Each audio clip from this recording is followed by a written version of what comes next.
This is the Phillies Postcast, your instant game reaction for the Philadelphia Phillies. Part of the Locked On Podcast Network. Your team every day. Just what makes that silly old ant think he can move a rubber tree plant? Everyone knows an ant can't move a rubber tree plant, but he's got high hopes. He's got high hopes.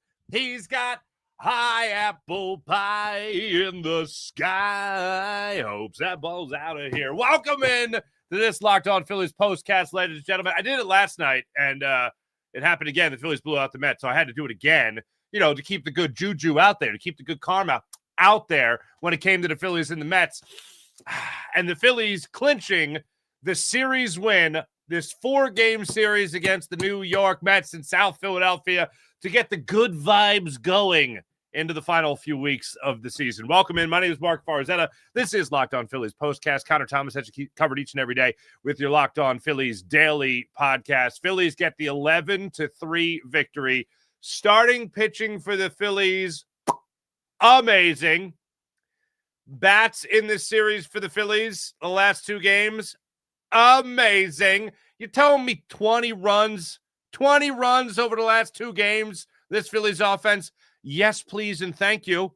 Max Kepler, alive and well, playing right field again for the Phillies. Harrison Bader, welcomed addition. The platoons, a welcomed addition from Rob Thompson. And then just straight up sheer dominance. Now, 18 innings pitched by your rotation, your starters in this series. 1 run. Cristopher Sanchez, what are you doing, dude? What are you doing, dude? You allow a run? What you got shelled tonight compared to what Suarez did in the first 2 games of this series. Sanchi, weakest link is the Sanchez to this point. Of course, I kid. He was dazzling again tonight. Wide strike zone, I will say, for all pitchers involved. But Sanchez certainly, he benefited more than anybody. He benefited more than Holmes, certainly, who did not last long, really, in this one. Brandon Marsh continues to hit for this team. He shook off the flu. Good to see that. Garrett Stubbs even got behind the plate. That's how much the Mets were terrible. Garrett Stubbs got time behind the plate tonight, ladies and gentlemen. I live for moments like that. I was really hoping the Phillies would have a nice little rally there in the bottom of the 8th inning, just so the Vibes Master General could get up there and get an AB for the Phillies, drop down one of his his signature Little League bunts, and then hustle down the first baseline. This is fun. This is fun to beat the Mets. You know it's not fun? Getting swept at Citi Field. You know what is fun? Putting the Mets over your knee in South Philadelphia. Now, damn it, Giants. You had to lose to the Diamondbacks today. Did you really have to do that? Because if you won, then that means you would only be 1 game behind the Mets in the NL wild card race for the 3rd and final wild card. I can almost smell the sadness. I can almost smell the sadness coming from the New York Mets. Oh, it's potent, but it's lovely. It's lovely is what it is. Let's get into it first and foremost with our players. Yes, I'm doing it again. Players of the game. This is the Locked On Player of the Game. For nothing, obviously, Cristopher Sanchez certainly gets a hat tip in this regard. 93 pitches tonight. Could he have gone another inning? Sure. Did you want him to? Nope. It's September. These guys have logged a lot of innings. 6 innings for him tonight. 4 hits, just 5 base runners, just like last night. Cristopher Sanchez, the Ranger Suarez last night, 5 base runners. He gave up 2 walks and 3 hits today. Cristopher Sanchez, 4 hits, 1 walk, 6 strikeouts. Again, just 93 pitches. And he was magnificent. Similar to what you saw last night from Suarez, getting guys looking, especially Vientos. Gets Vientos looking at a 3-2 sinker in on the hands. Couldn't do anything about it. Alonso, he sat down on a 1-2 sinker. Then you see him go into that 3rd inning there. He's just dealing. He gets Siri to strike out on a 2-2 changeup. Gets him to sit down on that one. Marte, a sinker up in the zone, just takes it. That's that. Sit down, sir. Then you also see Alvarez step up to the plate in the 5th inning. Can I just, we're friends here. Come on, let's talk for a second. Alvarez thinking he knows what a strike is. especially with the wild swings he had against Joan Duran in game 1 of the series. Him thinking he knows what a strike is, even as a catcher, it's hilarious. It's the feel-good comedy of the summer. I was laughing hysterically when he was pissed off about going from a 3-0 count to a 3-2 count and then sitting down, looking at a sinker inside. Was it inside enough to play? But you got to protect the plate there. Got to protect the plate. And he did not protect the plate. Then he gets Siri looking at a 2-2 sinker as well. Bye-bye. And then Acuna gets to ground out to third to end that inning in the 5th inning. 6th inning, again, dazzling. Just gave up a walk and then was able to get out of that. No problem with the fielder's choice with Alonso grounding from the 6-4 put out there on the fielder's choice. So Cristopher Sanchez certainly at least kept the good vibes going when it came to the starting pitching dominance. Unfortunately, he did allow a run. Just pathetic. How could he? Get him out of here. And then, in all seriousness, Max Kepler. This guy was captain aggressive tonight. And I have noticed a huge difference over the last month of the season for Max Kepler. And tonight was I hope, hey, you hope it's not the mountaintop. You hope it's not the pinnacle. You hope it's not the apex, but it just might be. Talk about a 3-for-4 night. 5 RBIs tonight. I want to make sure I got that right. Yeah, 3 for 4 tonight from Max Kepler. He goes up there, drives in 5 runs, gets his 16th home run of the season, getting the batting average up to 221 now on the season, which lets you know just how bad it's been throughout this year with Max Kepler. But hey, this is the month. September and October are the months you have where you can, or the months that you have the opportunity to erase whatever you did during the regular season for the first 4 months, 5 months, whatever you did then, it gets forgotten rather quickly once you get into September and all of a sudden you start mashing. You get into October and you start being clutch. The platoon situation has helped him. Keep it coming. Also, he's a very good example, I think, of somebody who is a career outfielder, but mostly in one position, right field. And then he goes to left field, and he even during that left field stint, which was pretty much all year, during that left field stint, he's just kind of trying to find his way. By his own admission, he's trying to learn left field on the job, literally saying that in post-game interviews, the rare occurrence he'd be a player of the game. So he literally admits that. He's a perfect example of somebody taking struggles at the plate into the field, somebody taking struggles in the field to the plate. In right field, I don't think it's any mistake that this guy has really started to figure it out since that platoon has come in handy for him. So love what he did tonight, especially when we talk about being aggressive. Faces Gregory Soto in the 5th inning. First pitch, Gregory Soto comes in, taking over for Holmes. What did you do? He lines it into center field for an RBI single that makes it a 4-1 game, helps build the Phillies lead. Then Stanek comes in there later in the ball game. He faces, it was still Soto. He faces again in the 6th inning, jumps on another first pitch. This time it results in a 2-run single to center field, right center field. Gets another 2 runs across the plate, builds the lead to 7-1 in favor of the Phillies. Otto Kemp even got in on the action with an RBI sac fly to right field. That made it an 8-1 ball game, but really it was Max Kepler making things happen. And then the cherry on top, the ice cream, the whipped cream, the hot fudge, and the cherry on top. Max Kepler destroys a 408-foot blast, a 1-0 fastball all over the middle of the plate from Ryan Helsley, and he did not miss it. That capped off the Phillies, got the Phillies offense going again in the 8th inning, made it a 10-2 game, and then Walton even came up with an RBI ground out. So how about that? And something I had to double check, but it was a hit by a pitch in the first inning. That was the first RBI for Max Kepler today. The first of 5 RBIs for Max Kepler. I'm here for every second of it. As for the turning... Time to reveal where the game was won or lost. It's the turning point. So, to relive some of this game again, you go through the first inning, and Holmes clearly doesn't have it. I mean, he hit 2 guys for crying out loud. He starts out this game. He gives up the single to Bader. He walks Schwarber. He hits Harper. You got the bases loaded. Nobody out. JT Realmuto gets the RBI single to center field. It's 1-0 Phillies. You're just waiting for that big hit. Give me the big hit. Where's the big hit? Brandon Marsh, unfortunately, with rare occurrence, he went down today, struck out on an 0-2 sweeper. That was it. Max Kepler gets hit by a pitch. Another run trickles in here. Still got the bases loaded. And unfortunately, Kemp goes down swinging, Stott flies out to left field. That felt like a moment that, okay, all right, only 2 runs out of that. All right, you got 2 runs, fine. Should have been more. Should have been more. Go through another situation, first and second, 1 out in the second inning. Harper goes down, flying out to left field. On the warning track, nonetheless. Bader is able to take third on that, but then JT Realmuto goes down swinging in a 3-pitch at bat. More opportunities for the Phillies where they're not having that big inning. That's 2 innings in a row. First 2 innings of the game, you're not getting the big inning. Then 1, 2, 3, they go down in the 3rd inning. 4th inning, they have another opportunity after a 2-out walk by Kyle Schwarber. He works a 3-2 pitch out of the zone, takes the walk. Bryce Harper steps up. And again, 4th inning, you had opportunities to score more runs. Bryce Harper gets a sweeper down and in and just misses it.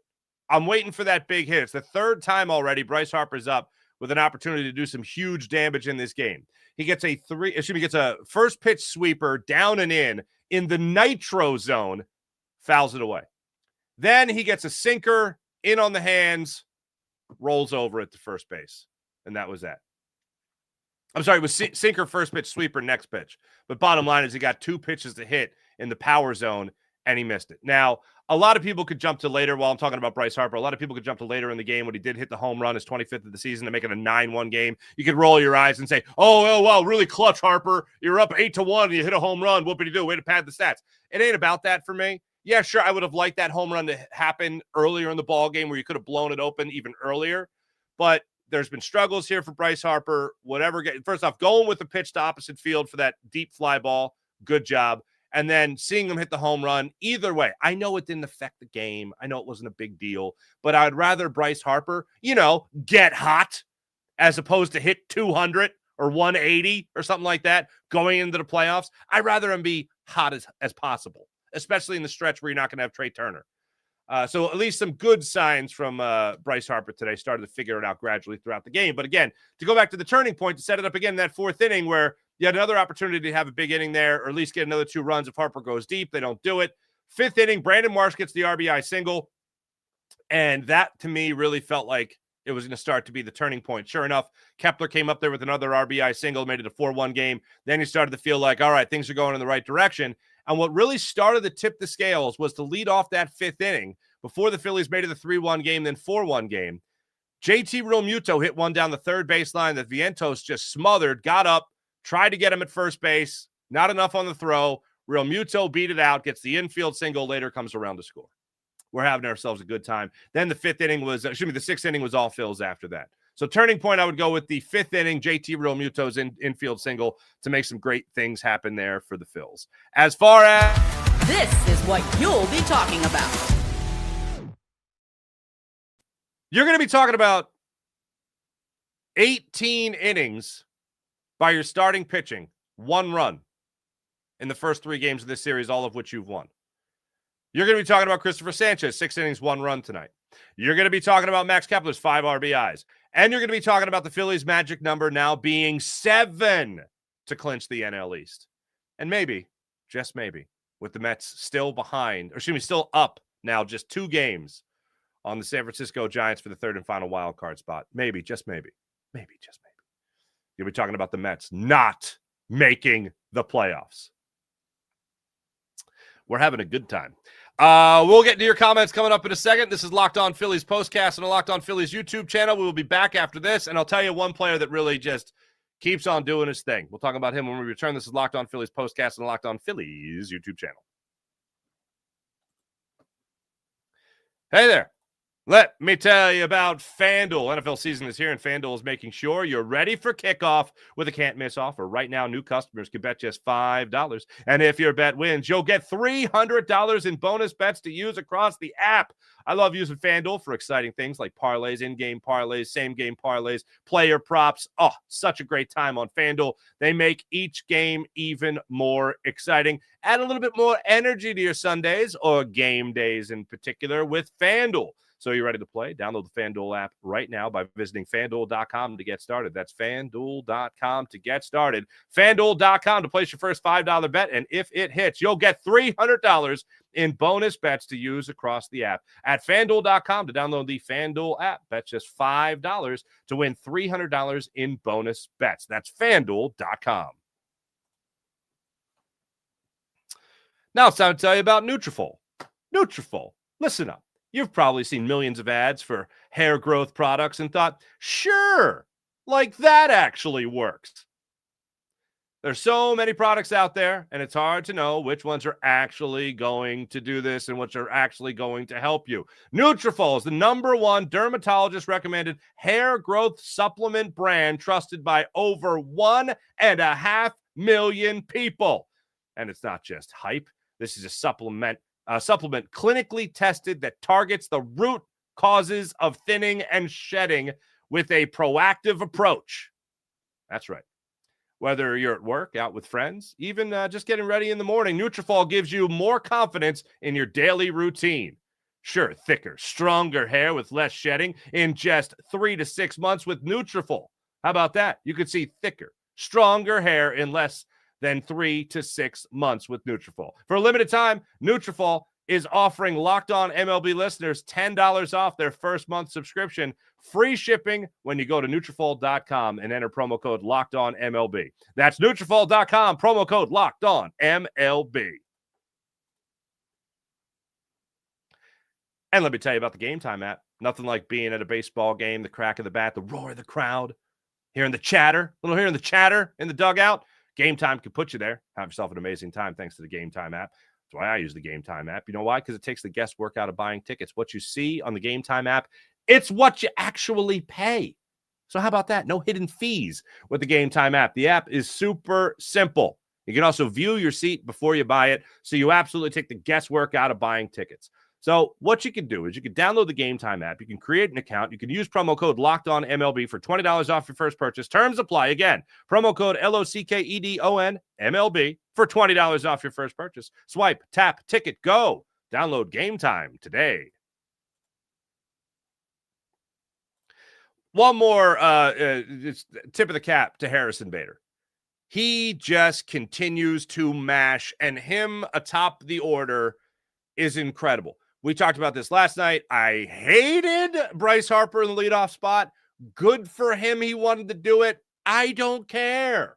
I do not want him in the leadoff spot. I would have rather Kyle Schwarber gone back to the leadoff spot. Phillies have a long history of winning with Kyle Schwarber at the leadoff spot. They opted not to do that. I'm fine with that. Using Harrison Bader up there while Trey Turner's gone. All right. Yeah, I like this a lot. I'd like to see it keep on coming. So keep on coming there, Bader tots. Let's get into the chat check and see how you wonderful people are doing on this fine, fine evening. Let's start it off with John. The resurrection of Max Kepler needs to be studied. I agree. Jess Patrick, too. Hello. Brewers down 6-3 to the Rangers. Milwaukee is one to finish ahead of now. How about that? Yeah, what was that final? I didn't even check.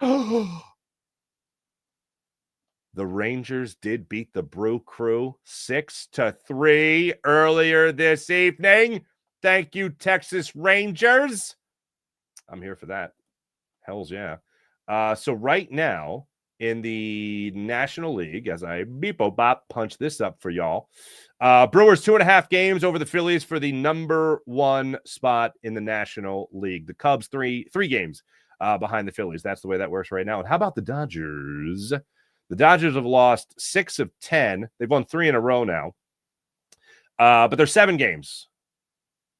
4.5 games behind the Phillies, 7 games behind the Brewers for first place in the National League overall. How about that? Just laughing, bases empty, Harper homers, all the at-bat. I agree. Seabrook 9, I agree.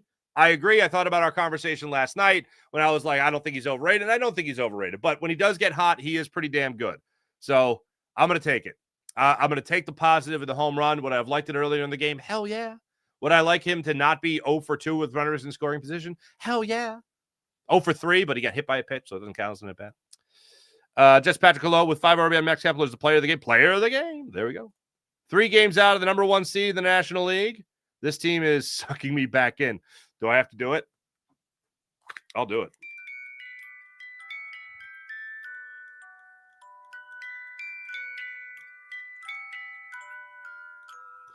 Just when I thought I was out, they pulled me back in. And scene. Thank you. Chris Moore, 3 games out. There you go. Morgan Landy, great birthday gift from the Phillies to me. Hey, Morgan, happy birthday. The Mets suck.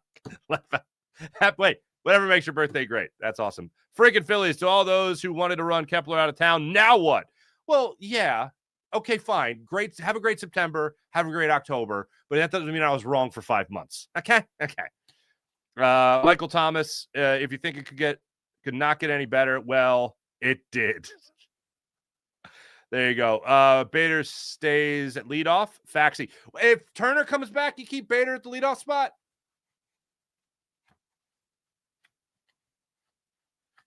I mean, if Bader's mashing the top of the order, I hate to change anything. It's easier for a guy coming back from doing nothing to adjust to something than it is for a guy that's in the flow of something. So here's what I hate doing, and I hate this phrase, wait and see. We'll wait and see. But I'll tell you this, if Bader's hitting right now, if he's hitting Bader tots like he is right now, yeah, he ain't moving. Philly Nate, really hope we're saying remember when the boys stepped up and honored Zach Wheeler. Absolutely. How about that? Bam, man. Could they have given us just one game like this at Citi Field? Nope, they're not allowed. Friggin' Phillies, what's going on? In April, we were talking about how the outfield was the weakest of the team. Now, how about that? What a turnaround. How about this? Great job, Rob Thompson. Great job, Dave Dombrowski. I didn't think Harrison Bader was going to be this good, and he has been spectacular. I will still acknowledge he dresses like a pack of Bubblicious, but I don't care. That pack of Bubblicious, man, that guy can hit, and he can play some center field. That's for damn sure. Chris Moore, hello. Do we think about resting starters at some point? Yes. Kepler, Marsh, Bader, good job. Absolutely. Here's what I'll say about resting starters, though, as the season winds down. Lock up everything you can. I am giving no extended time off, but days off here and there. Guys got to keep the rhythm. Guys got to keep the flow. Polar Buck, now it feels like we're in the playoff mode. Absolutely. Joel Elvers, hello. Fun fact. I was curious and did the math. The Phillies and Mets have both scored 59 runs on each other during the season series so far, if my math is correct. I'll trust your math over my math. So, yeah, sure. You're 100% accurate. Bring on Luzardo. Let's go tomorrow. Absolutely. Nearing the top of the National League.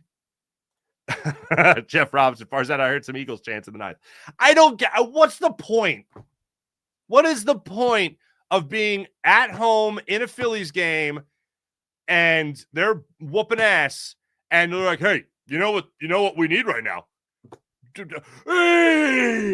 A-G-L. I've been very clear. Road games, do an Eagles chant whenever you want. I consider it like roll call. Like, hey, let's see who's from Philly here. Who's with us. I love that. I've been to multiple stadiums for games outside the market, obviously, and Phillies games and stuff, and heard chants for the Eagles. I love that. I think that's great. And it's also, you can get a really good one in more so than a let's go Phillies. You could do that. You could get, the Eagle, because people hear the E and they're like, what are people doing? What are they even doing? Oh, it's their spelling contest. Oh, no, they're football fans. They're Eagles fans. That's what it is. So I don't get it doing it at home where the team is just mashing. I don't get it. As a performer, I'm offended. Oh, Evelyn saying happy birthday to Morgan. That's nice. Evelyn, hello. Well, a few months ago, I never would have thought we'd be up 10 games as the Phillies are right now. How about those hot tots leading off? Evelyn, I can't call them hot tots, but you can. That's hilarious. I love it. To hell with it. He's hot tots. There it is. Did everyone have an ability? Did everyone have an ability? Sure seemed like it. Go Phils. Go Phils. There you go. Carl, hello. These 3 games to start the season. Yeah, this is all good.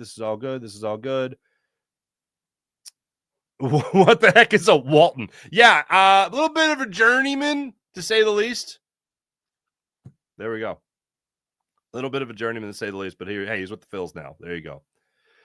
Turner was killing it for his injury. Yeah, I agree. But if Bader is still hitting like 350 or something, it's hard to make that change. I don't think, if you're asking my prediction, Trey Turner goes back to the leadoff spot. End of discussion. But I would like to see Harrison Bader make that as tough a decision as possible. And the other thing, too, is if you think about it, Bader was hitting wherever in the lineup. wherever he was in the lineup, he was hitting. So I don't think it's going to matter to him. I think it would mean more to Trey Turner to keep that spot. So I wouldn't make the change, but I do want to see Bader make it as difficult as possible. Thanks to everybody in the chat. You guys are great as per usual. Back with you guys. What's tomorrow? Tomorrow night, 7:15 start time. Fox will have the game. The lefty David Peterson goes against the lefty Jesus Luzardo. 9-5 is Peterson with a 3.72 ERA. Luzardo 13-6 with a 4.01 ERA. Would love to see him get that ERA down below 4 into the 3s, even if it's high 3s. Would love to see that as soon as humanly possible for him. Thanks for watching. Thanks for listening. By the way, Peterson has allowed 12 runs over his last 2 games. Wah, wah. Have a great rest of your night, everybody. My name is Mark Farzetta. Like and subscribe. Locked On Phillies YouTube channel. See you tomorrow. Bye.